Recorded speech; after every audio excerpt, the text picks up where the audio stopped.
মুরগি চুরি করে পালাতে গিয়ে মুরগির সমেত কুয়ায় পড়ে গেল চোর। ছুটে এলেন পুলিশ ও বনকর্মীরা। জানা গিয়েছে এটি সাধারণ দুপেয়ে ছিটকে চোর নয়, বরং চার পায়ে গায়ে হলুদ কালো ছোপওয়ালা চা বাগান এলাকার ক্রাস চিতাবাঘ। ঘটনায় হইচই পড়ে গেল জলপাইগুড়ি জেলার মেটেলি ব্লকের ইংডং চা বাগানে।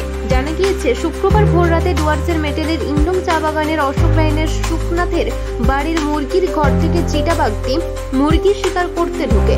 মুরগি ধরে উঁচু জায়গা থেকে নিচে ঝাঁপ দেওয়ার সময় সেটি কোনোভাবে কুয়োর মধ্যে পড়ে যায়। চিতাবাঘটিকে কুয়োর জলে হাবুডুবু খেতে দেখা যায়। ঘটনাস্থলেই বনকর্মীরা ছুটে এসেছেন।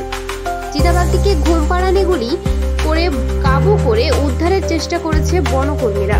আজকে সকালে আসলাম আমরা এখানটায় ইন্ডং চা বাগানের অশোক লাইনে। এখানে একটা খবর পেয়ে আসলাম যে একটা লেপার্ড নাকি কুয়োতে পড়ে গেছে। কিভাবে পড়লো এটা? মুরগি ধরতে এসেছিল। এটা কার বাড়ি? এটা বাড়ি ওনারের নাম জানা নেই। অশোক লাইনেরই একটা বাড়ি, চা বাগান লাগোয়া বাড়ি একটা। আচ্ছা, তো মুরগি ধরতে এসেছিল, কুয়োর মধ্যে পড়ে গেছে। কুয়োর মধ্যে পড়ে গেছে।